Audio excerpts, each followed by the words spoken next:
Hello and welcome to the next episode of the Live Your Spa Life show. Spa Life is a lifestyle that accepts that accomplishment and harmony coexist. The Spa and Spa Life, the SPA, is for Seek Power Always, that power within you to do your bigger work here in the world. I am so thrilled to introduce my special guest today, Ken Walls. He is the CEO of Client Solution Innovations, a digital marketing and web development company and social media firm since 2007. I am so excited to see how Ken utilizes all of his knowledge to have a powerful mindset for his clients and to stand with them as a consultant and see where they're getting stuck and where they might be holding back in order to be their best, most positive and productive self. So Ken, welcome to the show. I'm honored to be here. Thank you. I appreciate the invitation. Definitely. Well, I want to just jump in here because you and I have already had some conversations about, the power of a positive mindset and how we show up and how that can derail us in so many different ways. Let's start from the beginning as far as how you got into your work and how your focus became around mindset. Well, I was raised in a childhood environment that wasn't very positive. and as a result, I ended up living a life that probably most people haven't experienced a lot of, but I ended up becoming a full-blown alcoholic as a teenager, and that carried over into adulthood and it led to a lot of really dumb decisions, bad decisions. Right. So, well, and a lot of times when people look at, challenging aspects of their life, they look at it from a perspective of these are things that happened to me. And I know that you have a much more worldly view about it in terms of, what happened as part of that path where this is actually something that happened for you. Like, what are some of the things you gleaned out of this that now, you can incorporate into your own experiences that allow you to serve people at a deeper level? Well, so first it gave me the ability to, and I don't know how it gave me this ability, but I can quickly detect if somebody's lying or lying to themselves primarily, probably because I spent so many years in denial myself. And so, I have this intuitive ability to just say, if somebody's like, well, I'm having a serious problem with salespeople not performing properly or whatever the situation is, I can almost always, because it starts with leadership, right, of the company or whatever. So I can almost always say, well, what are you doing with this, this, and this? And instantly I can almost always find where the problem is and come up with a quick solution as well. So I think that, the things that happened to me in my life, a lot of them were self-imposed, a lot of them weren't, and I spent many, many years blaming external circumstances, people, places, and things for my problems and challenges. And the day came when it was like, well, I'm sick and tired of living like this. I'm sick and tired of being sick and tired. And I had to, take the biggest step of my life, and that was take personal responsibility for every single outcome in my life. And that was hard to do. It was really, really hard to do. Now, Ken, was there like a pivotal moment that shifted that for you, that kind of moved you into that next step? It was like a burning bush moment. Yes. I had a guy, I was 34 years old, drove a Mercedes, had two Mercedes, had the big house, had everything. And this guy sits down next to me in this very high-end bar, because I was too good to go to a low-end bar. And he said, hey, I put in my 2-week notice. I'm ready to start working for you here in a couple of weeks. And I look at him, I'm like, who are you? What are you talking about? What? I go, I'm downsizing right now, dude. I'm not hiring. What are you talking about? Did you know him? I had seen him around, but so you knew of him, but I knew of him. Yeah. Okay. Apparently a few nights earlier, I had a huge motivational speech with him in that very same bar, and I was in a blackout. I don't recall any of it. And Wow. it's like, are you serious, dude? I put in my notice. Like, what? And I'm like, dude, I'm sorry. I'm not. And he's like, you know what? Everybody knows you're nothing but a worthless drunk. Why don't you go get some help? And he got up and walked out, and I had like 7 beers. I could walk a straight line. I could have passed any field sobriety test. Because it got so bad that it was unpredictable. What was going to happen when I drank became very unpredictable. So I remember him walking out, and I was like, I'm not buzzed. I'm eating Rolaids like by the little packs. I'd buy 2 or 3 of them a night. Right. Just had all these, and I had this unbelievable spiritual moment of clarity. And maybe it was ego too, but I remember looking around the bar thinking, I hope nobody else heard him say all that. And I felt like everybody in the bar was looking at me. It was a restaurant too. And, it was that moment that I was like, I can't live like this anymore. I can't, I was losing everything. I had the nice cars, I had all that, but I was thrown out of my home and for some, being an idiot, and she was done. Everything was over. And it was like, I surrendered. And it was a moment right then and there that I just said, okay, I surrender. I went back to the hotel I was living in, and I turned my cell phone off, and I literally laid on the bed and I cried, and I said, God, if you're real, I need your help, because I don't know how to make this stop. I don't know how to quit drinking. I don't know how to live. I need your help. And the next night I went to a 12-step recovery meeting, and it's been over 17 years now since I've had a drink. So there was definitely a moment though. Yeah. Yeah. Congratulations for that. And, Thank you. especially coming to that point of, often referred to as rock bottom of, not having to know what is the next step, to actually be into that surrendered state of like, I don't flipping know how I got here and where I'm getting out of here, but just the willingness, right? There's a lot of things around the conversation about being willing to Yep. look at things from a different perspective, which is why I'm sure that you are so sought after, because when you've been at some low places and your own experiences, you think about things differently. You see things from a different perspective, and you can see that trajectory of how you can make those shifts. Yeah. So as you were moving through that, how is it that you stepped into mindset, and how do you specifically support people with the mindset piece? I believe that you and I have had a conversation about this, but, I have people in my life that I turn to, not daily anymore, but I turn to a lot. And I've had some amazing teachers and guidance in my life. And my life really, I had a life before I got sober, but my real life, my real existence began on the day that I surrendered. But I as far as I've just completely lost the question. What was the question again? Yeah, no worries. So we're looking at, how is it that you were utilizing, because I believe that, your experiences really give you a foundation of how it sets you up for your work, right? For the next step of what you're doing. So how has this experience that you had in moving through this allow you to now focus on the mindset, and how did you step in? Like, how are you specifically helping people with the positive mindset piece? So, okay, it comes down to, and it does, there's so many psychiatrists and psychologists and so many different theories on this, but it's the conversations we're having with ourselves. Every single person on this planet has somewhere between 60 and 80,000 thoughts per day.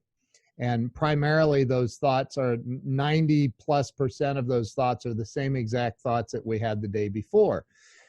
Because of the way that we're programmed by parents and teachers and priests and nuns and rabbis and everything around us, we're constantly having these negative conversations with ourselves. All of us go through it. And so I've learned some methods on how to change those conversations that we're having, and learning how to have more empowering, like just writing out affirmations every day. I still do it every single day of my life. I write out positive affirmations. I look in the mirror. If I'm having one of those moments, maybe it's a day, a moment in the day, a moment in time, a month. I've had long stretches of, and most people that are honest are going to say, yeah, I've been there, man. But like, I've had those moments where it's like, God, no matter what I do, I can't pull myself out of this situation, this tailspin, so to speak, right? Right. And that's where, if I write everything out, positive affirmations, I am statements, stating who I want to be, who I feel like I am at my truest self, my core. And then I go to the mirror and I read those out loud over and over and over out loud to myself, looking myself in the eyes. Then it starts to become something that I'm reprogramming in my subconscious mind. And, so anyway, do you know who Dr. Joe Dispenza is? I do. Yeah. So he talks about that, and he says that, that it's scientific fact that over 50% of the conversations we're having with ourselves about the past are made up, that we're making it up, right? We naturally embellish the past to justify our behaviors, to justify our situation, to rationalize whatever. And so we're making this stuff up. So not only are we like 90% of our days are spent in the past, but half of that 90% is a lie. So we're walking around living a lie that we're making up and telling ourselves. And when I heard that, I'm like, that makes sense. That makes so much sense. Yeah. Right? It's so important. Yeah. It's so important to look at this. And, it comes to mind the quote around, your mind is a bad neighborhood. You shouldn't go in there by yourself. And, left up to your own devices, we can make up all kinds of things about ourselves and what that looks like. And what I love that you still write affirmations, and I do the same thing, just the I am statements are so powerful. What came to me is having an arsenal of affirmations. Right? Yeah. It's like we are berated with so much negativity in so many different areas that we have to have defenses, whether it's in our mentors, in our meditations, in our writings, the things that we're doing that combat that allow us to get, an edge on that and to shift that and to turn it around. And I know that, one of the things, I talk about is being able to consciously create your life. Like, how are we designing it? What are some of the ways that you do that? And you've mentioned several times around meditation. So how did you kind of start getting into meditation? What is it that, how long do you do it? What's it do for you that allows you to kind of turn the ship around?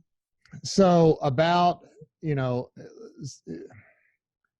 word sober in recovery is used as an acronym for son of a everything's real. Okay. So like I took my first drink at 7 or 8 years old. By the time I was 12, I was arrested for the first time. And it was because of something I was vandalizing under the influence of alcohol at 12 years old. And so like I went through all of this insane behavior and I was completely anesthetized all of those years until 34 when I turned it off, right? Well, alcohol was my best friend. It gave me courage to do everything. But then I realized, like, you take away the alcohol from the alcoholic and you still have all the ick. And so somebody told me, and I won't mention her name, but somebody very, very dear to me mentioned that, hey, you should try meditating. It'll you'll learn how to calm yourself and get in touch with your true self. And I was like, yeah, whatever. That's hocus pocus witchcraft stuff. I'm not doing all that. That's nonsense. And Jesus is enough for me. I remember saying that. And I'm not knocking that ill because I'm absolutely. But I'm like, finally I read a book called The Road Less Traveled, written by M. Scott Peck. Yeah. And he touches on that. And then I started reading books, like devouring books by Dr. Wayne Dyer and Deepak Chopra and And I would listen to on YouTube this lady, she's a Buddhist monk, her name's Pema Chödrön, and all of these amazing people started coming into my life, these books, and so I started meditating. And people say, how do you meditate? How do you learn how to meditate? And I'm like, you don't learn it, you just do it. Like, right. there's no Just learning. be present. Just be present, focus on your breath, close your eyes. I sit Indian style, but there's a lot of different methods people teach, and I don't judge them. I used to be incredibly judgmental. Like, hey, if it's not my way, it's the highway. But no, it's like, dude, just learn how to like, and I just said dude, but learn how to focus on breath, right? Just learn how to focus on breathing, and that's it. Right. Don't like, and realize you're going to think about other things too. Right. I think some of the things that really helped me around meditation is that there is no wrong way to do it. And if you think of it in terms of just breath, right? Yeah. Just breathing and just stop talking, right? Stop talking, which is, sometimes a challenge for me because you and I were doers, right? We have things we got to do. And just moving through the day to, allow yourself that time to just literally check out, and whether it's a minute, 5 minutes, or an hour, whatever that is for you, there's a lot of power in being able just to unplug from the world.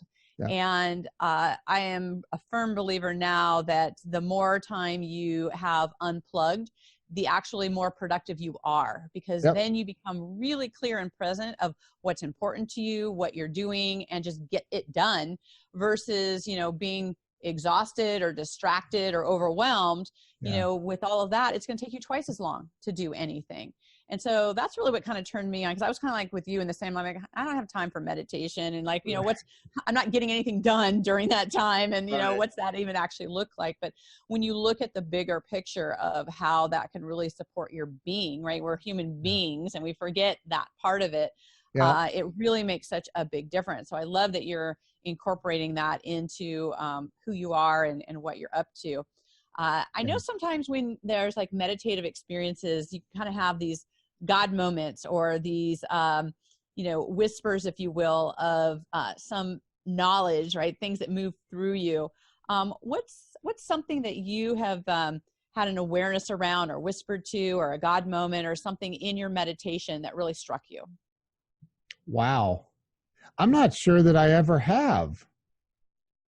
Like a moment that, I mean, I was trying to explain to one of my clients, because I do a lot of, coaching and consulting on stuff like this. And I was trying to explain, like, there's this, when I'm meditating, and I don't know if it's the same for everyone, and I honestly don't care. I know what works for me. And I've done it for over 16 years now, every single day of my life. But there's this moment where it's like Dr. Dyer would say that the beauty in music is the silence in between the notes, right? Yes. And so there's this moment where I have a sudden realization that I'm connected to everything in the universe at that moment. Like, and it doesn't last. It never lasts. Like, it's not like it goes on for 10 minutes or whatever.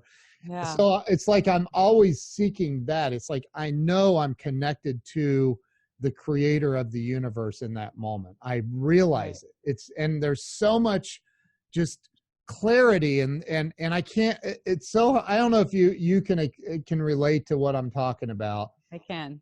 It's that all of a sudden you're like, what was I worried about? What? Right? Like you just have that moment where you realize that it's all okay. And I think that's the problem with a lot of people, in this world is we're just such a fear-based world. It's such a fear-based planet. I haven't watched the news. I'll bet you I have not seen a newscast in 12, 13, 14 years. I refuse. I won't, because that's how they make their money is delivering bad news. Right. And It's all for ratings, and it's all spun anyway. I mean, I haven't It watched is. the news since 2002, since that last big case I had told you about, because Yeah. I've literally been on scenes as a police officer where I've seen, things that would happen. And then I would watch a clip of it on the news later. And after it was sliced and diced and all that, I'm like, that's not even what happened. And it was just so wild to how, you talk about how you think what's happening and what's actually happening is just the trickery of it is a little wacky at times. And it's funny when you were talking about the meditation, I was thinking it's almost like draining the cesspool, right? Where you're just letting everything go out of you that's not serving you, that's not working for you, that allows you to then to have the space to see what is actually here for you and what's happening. And I might be going out on a limb here, but I'm actually kind of thinking, this actually came to mind when you were speaking about how sometimes we think of our life as like, okay, this is when I was bad, and now I've like been this enlightened person, and everything is like happening for the greater good at this point. But, I've been playing with this concept because, I'd shared with you that I worked in and around gangs, and there's something around how they operate together and how they create this family within themselves. And it's not all bad, like everyone thinks of it. And I'm playing with this concept around, gang for good. Like there's an actual aspect where there's some good things that, you can glean out of that. And so, taking that in mind, when you look at your days when you were going through your, maybe they're called dark nights of the soul, or, as an alcoholic, what were some good things that actually were happening then that, in that process, like what was something good that came out of that? You mean the practicing alcoholism part of like it? when you were in it. I mean, because so many times we look at things, I mean, there has to be something good that actually comes of it. Maybe it was you had more confidence, or you had something that was happening. Like when you were in it, like it's not all bad. It's not like throwing the baby out with the bathwater. Like when you were in full alcoholism, what was something what did it give you? Well, when I was actually drinking, I had unbelievable courage. And in my 20s, I built a multi-million-dollar company from zero. And I ended up losing all of that. But what it gave me was because I in 12th grade, they came to me and said, hey, you didn't get a biology credit in 10th grade, and you need that to graduate. And I'm like, I'm never dissecting a frog ever again. So like, I don't need biology. And they're like, yeah, but you have to have it. It's our rules. And I'm like, well, your rules suck and you suck and I'm out of here. And I never went back, never got a GED, but I built a multi-million-dollar company, and I've had many college graduates work for me. So like, I think that the thing that it gave me was the ability to say, you know what, I'm screwed up, but with enough alcohol, man, I can do anything. Well, then, when I got sober, I was like, well, I don't have that anymore, but I do know this. It wasn't the alcohol that gave me the abilities. It was me, something in me that gave me those abilities. And I'm like, you know what? And it took me a long time of being sober to get this, because I was terrified. When I got sober, I was scared of my own shadow. But like, I was like, I can do anything. I can do anything I put my mind to. So absolutely. Yeah. Well, what I love about this is, you and I have talked about undercover lives, like the part of our lives that we don't share. And so sometimes we think because, well, being an alcoholic, that's a bad thing. So I don't want to share anything good that might have come out of that, but it's part of our journey. It's part of, what actually allows us to be who we are. And it's also, I venture to guess, reason why people hire you to connect with you, because you have that insight. You've seen things from a different perspective, and you can glean that and be able to utilize it to really, support people. And so I think it's important to have those conversations of what was happening when you're in the muck, because there are gems in there. There are things to be learned in that, and to be able to carry those things forward. So once you started kind of realizing that, hey, they were, maybe pick and choose, like what were some of those qualities that were happening that I want to use now in my sober life, how is it that you access some of that courage and some of that winning spirit and some of those things? How do you access some of those things now as a sober person? What we've already talked about, I access them via meditation, and primarily through learning how to have different conversations with myself.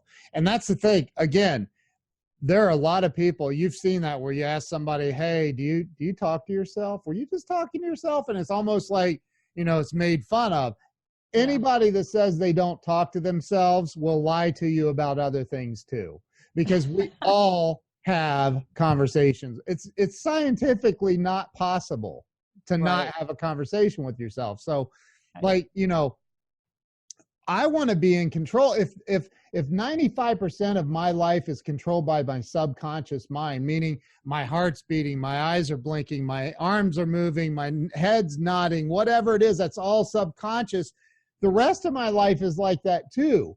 If my autopilot is headed in the wrong direction, I want to be in control of being able to change that. Like I want to know that, okay, hey, my subconscious mind is preventing me from picking up the phone and making calls to pick up new clients or whatever it is, right? Like I need to be in control of that. Well, how do I get in control of that? The only way I know of is meditating and writing. And so I do a lot of that. So I have to, and sometimes I have to dig deep, Diane. I have to go like, oh my God, it's all falling apart. And I'm like, I don't know what to do. And I just stop and I grab my iPad and Apple Pencil and I'll start writing, or a piece of paper if that's not available. Yeah.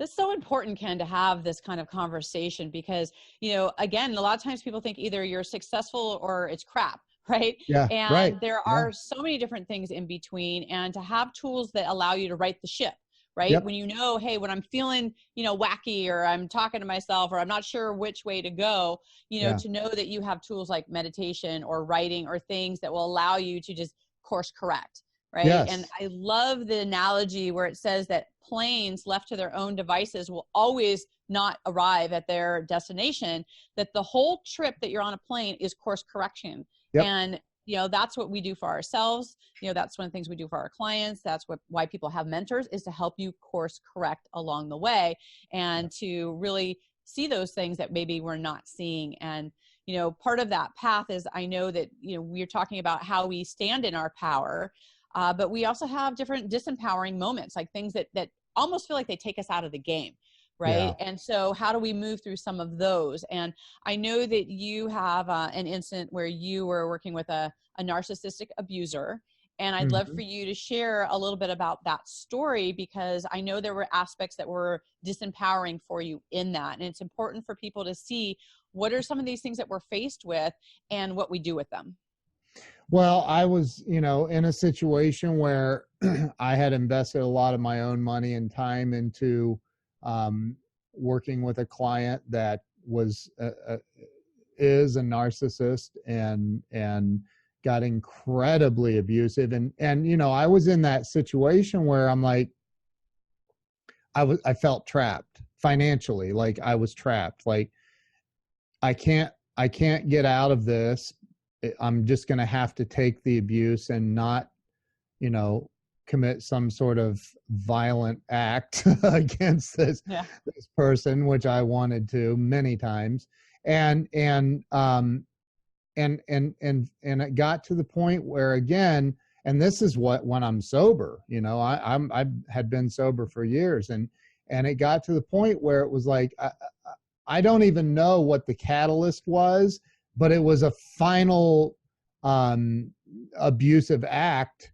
And I'm like, and it was hurting my family too. And I'm like, enough's enough. And I think that it's just like the drinking thing, the people that I've helped that are practicing alcoholics, like you don't quit drinking until you've had enough pain. And it's the pain, right? My book is titled Walls of Wisdom, Turning Pain into Profit. So, it's about taking that moment of pain when you go, enough is enough. I'm not living like this anymore. I don't care if we're all homeless. Like it would be better being on the street, sleeping under a bridge than this. And so, what I got out of that though, was I learned an awful lot about me. And I also learned that you don't have to wait until you're ready to take violent actions towards another person to get out of a situation like that. If it's bad, man, I learned that I can set boundaries up front. And if they're broken, I don't have to like tolerate it. I can go like, hey, you Yeah. just broke that boundary. I'm out. Yeah, You know? absolutely. Yeah. Definitely. Yeah, it's so funny. I mean, talk about the lies in our head, right? The way all the things that we tell ourselves that, oh, we have to do it like this and a Yeah. certain way on things. And it's so important to be able to pull out the aspects that actually work for us and to give ourselves permission to discard the rest, to Yeah. not have that. I mean, we've shared, my relationship I had that was, abusive and was definitely playing with my mindset all the time. And it's Yeah. just like, until you have these moments where you literally like wake up and you're like, I don't have to do this. Like, I don't have to take this anymore. This is my own boundaries, the own control, things that you can turn around. And then this is where you also are able to kind of support, have people in your space, right? This is where Yeah. the people that you surround yourself with are so important, that lift you up and that really have your back on anything that you're doing. So I appreciate you sharing that. And I know that you've got that free gift around this, around Walls of Wisdom. Would you share a little bit about that? And we'll have that in the show notes so people will be able to get that. Well, yeah, I appreciate that. So the book I published it in 2017, and it was a result of being in a lot of pain, and I was 47 years old, and I'm like I've got, or 48, I've got to write my book. I've got, for 20 years people have been telling me, you need to write a book, dude. Like, you need to write a book. And I was like, yeah, I'm going to. And then I thought, who's going to publish me? Right. Cause like, that's what it used to be. And then I heard about Amazon publishing and how easy it is to get a book up there. And I'm like, holy crap, I need to write my book. And so I gave myself a week to write it. And I had it done in 10 days, Wow. That's inspiring. right. So like, and again, it was like one of those moments of clarity though. It's like, I've got to do this. Like, there's something about writing, becoming a published author. And then it hit #1 on Amazon and stayed there for 48 hours. That was mind blowing. But like, there's something about that that's so like, when you make the decision to change, when you make the decision, it's about making that decision. It's like I said, when you get to that place where it's like, enough is enough, like, I'm done with this, that's making a decision. And so is staying in it. But that moment of life-changing decisions, like, and that's what happened with the book. And so the book is available on Amazon. You can go there and buy it. You can get it off of my website if you want a signed, personalized note in it. And it'll be worth something someday when I'm dead, probably. But maybe not. But you can get it at kenwalls.com. And you can also, I'm offering it for free, the PDF version. If you send a text message, send the keyword Ken Walls with no space, KENWALLS, to the number 33777. You're going to join my text messaging list, which I've never sent one message out to everybody. So, but you join that list. And then if you reply to that with your email address, you'll get a free PDF copy of the book.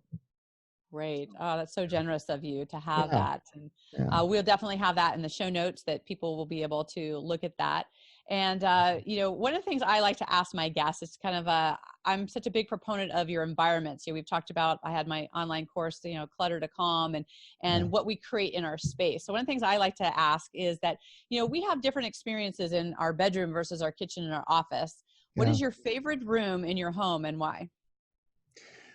Probably the one I'm sitting in right now, and that's my office. And the reason is I've done some really amazing creative things. I truly, and you were talking about this earlier, I think that that's another thing that I do is I try to, if I'm stressed or things aren't going well, I'll stop and go, what can I do that's creative? Because if I'm creating, that means I'm closest to the creator, and that's makes me more in a godlike sense or state of being, right? And so Right. I love to create. I love to do creative things, and I've done some really amazing and creative things in this office. So yeah. I love that. And is this a Ken Wallace quote here? Is that when I'm creating, I'm with the creator? I think I actually put that, it's a version of that is in my book. Yeah. I love that. That is so Yeah. amazing. Well, I Yeah. definitely want to end on, something that has been empowering for you. Tell us about your hard challenge, 75 hard challenge. What's that about? Oh, so I interviewed Andy Frisella on my show. He's the CEO of First Form, which is a fitness and wellness product company, and I don't. They do 300 million or so a year. But he is also the founder of the MF CEO Project, which is the #1 business podcast in the world.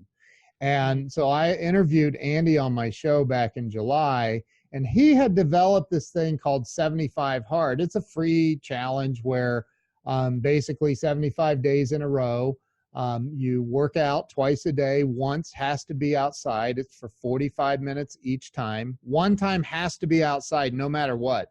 Blizzardous conditions, rain, doesn't matter. You got to get it in. And here's the thing, if you mess up any of these steps on any day, you start back at day one.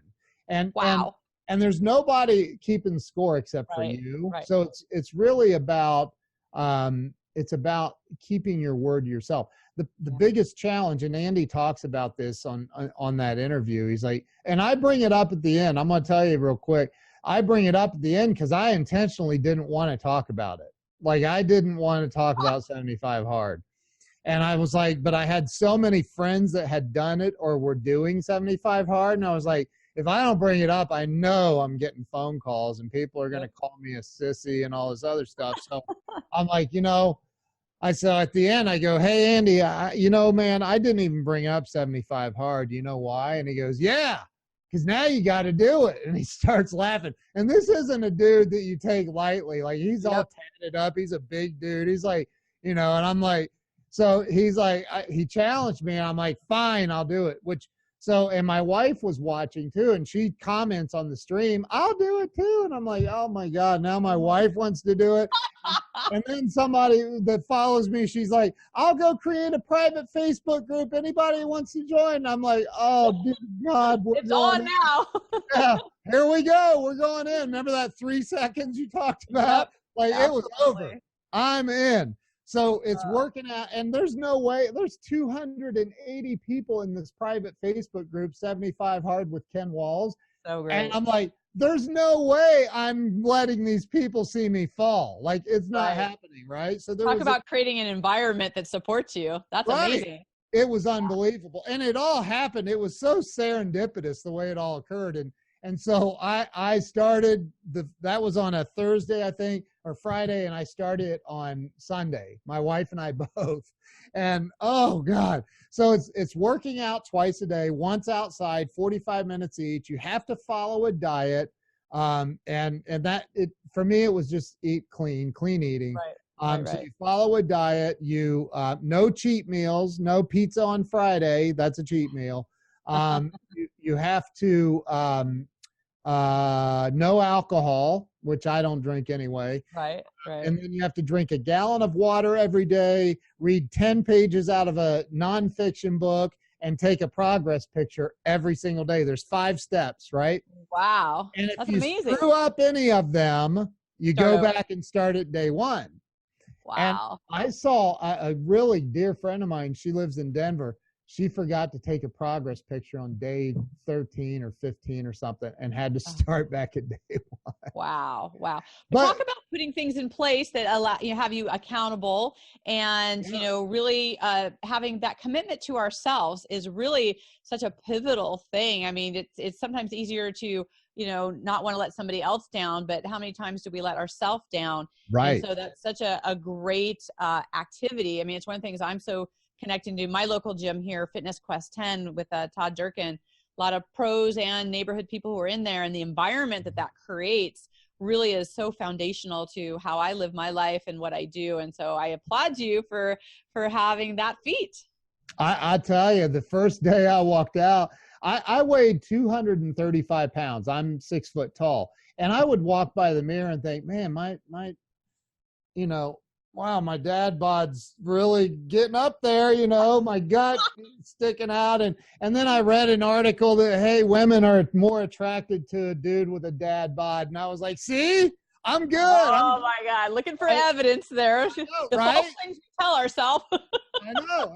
And so, but when Andy called me out on it and I went and I took that first progress picture, I was like, oh, God, I am fat. I don't want to swear on here, but I was like, I'm a fat, what? And I'm like, I got to do it.